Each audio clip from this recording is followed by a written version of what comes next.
Hello retro games and collectors, and welcome to a VR response from Grubgun. Now he did a video called From Collector to Gamer, My Story. Now this is going to be a VR response, and I'm also going to do a package what I got from a YouTuber as well. I'm going to include it in this video as well. Now I will put a link to Grubgun's video to this, and also I'll put a link to the YouTuber where I got the package from as well down below. But I'll mention it a bit later on. So I'm doing a VR now. For some of you, especially might know or may not know, I've already for me this year it's more about playing video games than picking up. Now that doesn't mean I'm not going to car boots. I still go to car boot, as well as you know, I've been going to like retro game markets and stuff. But I'm very picky what games I'm picking up. Because if I don't think I'm going to play it, I'm not going to pick it. Now obviously if the game's worth quite a bit, I'm going to pick it up and then I would sell it and use that money into my collection. Now for me, since I was a youngster, you know, from the Atari, I would play the hell out of video games and stuff, and I was actually a far better game player than what I am now. And for me, I know I see YouTubers who have got like a big massive shrine behind them, got loads of video games, and I know I hear a thing like, well, when I retire I'll get to play them all, but the chances are, I know that is rubbish if they're realistic, because you're not gonna, as soon as you like retire, you're not gonna sit there till you basically drop dead and play games non-stop. You'll most likely have a wife and you'll most likely have kids or whatever, or grandkids. And for me personally as a collector, I want to play them as well, and I've already trimmed my PS2 games by half, but I've still got my shooter ups like my Gunburn, Ratchet and Clank, Jack and Dexter, and I've also got my Resident Evil games as well. I've still kept them, and I've also trimmed my original Xbox games down a bit, but I'm also going to be trimming my PS1 games next. I intend to trim them by at least half, 50% off. I mean 50% off, I mean 50% less. And I know I've got in there, I know most of my games, I don't, because this is my bedroom / gaming room, and I do have some of my, like I've got my Mega Drive collection in the next room behind, and I've also on a shelf, and I've got my Dreamcast games. Now I am going to get rid of my Mega Drive games and use that money towards other gaming stuff. And I'm also so I want to trim my PS1 games, and I'm going to do it. Anyway, I know I'm getting off topic here.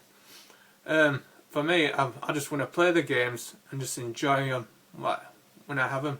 I don't want to have a game, even if I play them for a couple hours. But if I'm never going to get back to that game, I don't see a point having it in my game collection. I'd rather just let someone enjoy it, trade it or whatever, and just have something which I know I'm going to enjoy and play. Because I want to turn around and look at, well, I should say, in containers, and be able to say, yeah, I've played them all. And at the moment, I'm concentrating on completing my first Xbox One game, and I'm trying to complete Rise of the Tomb Raider, and I'm not far from the end, I know that. So I'm looking forward to once I've completed that. So that's so for me, I'm a type of collector who just wants to play the games. I still go to car boot, and you'll still, especially if you go to these retro game markets, you'll see me about going to, especially my local ones like in Leeds and that. And I will be at the one in Doncaster, Video Game Market 3. I will be at that as well. So for me, it's just about playing and just enjoying the games. I don't want to be just stick it up. Even if I had shelves, I probably could have shelves here, but I don't want to just leave it there and it just stares at you like that. I just want to play them. That's what it's all about for me. I've got nothing against anyone out there who just who picks up the games, sticks it on the shelf and leaves it there. That's totally up to you. All I would say, as long as you don't get yourself in debt, that's the main thing.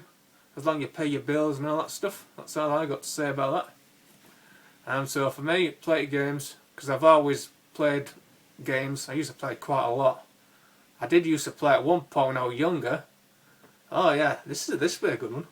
I know during the Nintendo 64 days, especially when Zelda was out.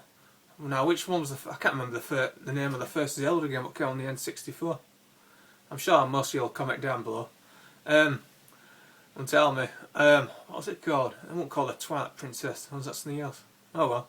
Anyway, it was the first Zelda game, and I remember playing the hell of it to a point where I would fall asleep because I used to have a big, massive, comfy chair, and I used to have an old Bush CRT TV, and I would fall asleep. And at one point, I know I woke up an hour before I would normally get up to go to work, and I thought, well, there's no point in going back to bed for an hour, and I'll just fire up my N64 and play the Zelda game. And it was like a competition at work who can complete the game first. So yeah, that were good days. And I used to play a lot. I used to play at least 30 to 40 hours a week. So I was really heavy into playing video games. Now I would say I play about definitely less than 20, less than half that. I'd say anything between like maybe 10, 15 hours, which I tend to play on the weekend. And that's it. During the week, I just concentrate more on my training and stuff. And since I'm into my fitness side of it, as well as watching YouTube videos on it and all that stuff. So yeah, so that is my VR response. So I'm gonna now show you the package what I got from. I've got it down here. Walking the Cow retro game. I got a package from him today, and I'm gonna read out the letter first. And it says, "Enjoy, Cole. Don't know if you have an original Xbox, but sent you some doubles that I have." And it's from Daz the Walking Cow. And there's his letter. Now I'll show you what he sent me. Now first he sent me a Commodore 64 game. And it is Slightly Magic from Codemaster. And it got a whopping 94% in the Sinclair magazine. Now apparently this is like, I have seen a video and it's a bit like Dizzy.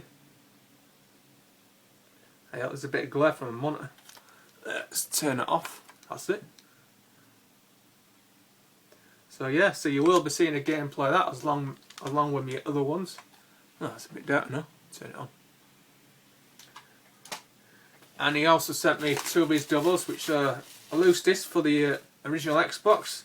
Now the first one up I did have on the PS2, but I got rid of it because I thought, well, I'm not keen on it. But don't worry. And it's State of Emergency. I think this is the only Rockstar game I don't like actually, but I do like the other games. But yeah, thanks a lot. So I'll have that. And now the next one up, I have been on the lookout for this complete box. I do have the first one, and the first one's a really good solid horror. And this one, the sequel, is called The Suffering Ties That Bind. So I will be on the lookout for a box and manual for this. So thanks a lot, mate. Didn't have to. I would have been happy with the Commodore 64 game. So I'll be doing a video gameplay of that along with the other three what I picked up in my last pickups video. So I need to get my Commodore 64 out and play them. So that's all I've got to say. Don't forget, oh yeah, next week there will be an MSX gameplay video as well as an Atari ST gameplay video as well. So that's all I've got to say. Don't forget your Never Toads game. Keep on pumping those sexy muscles. Hell yeah.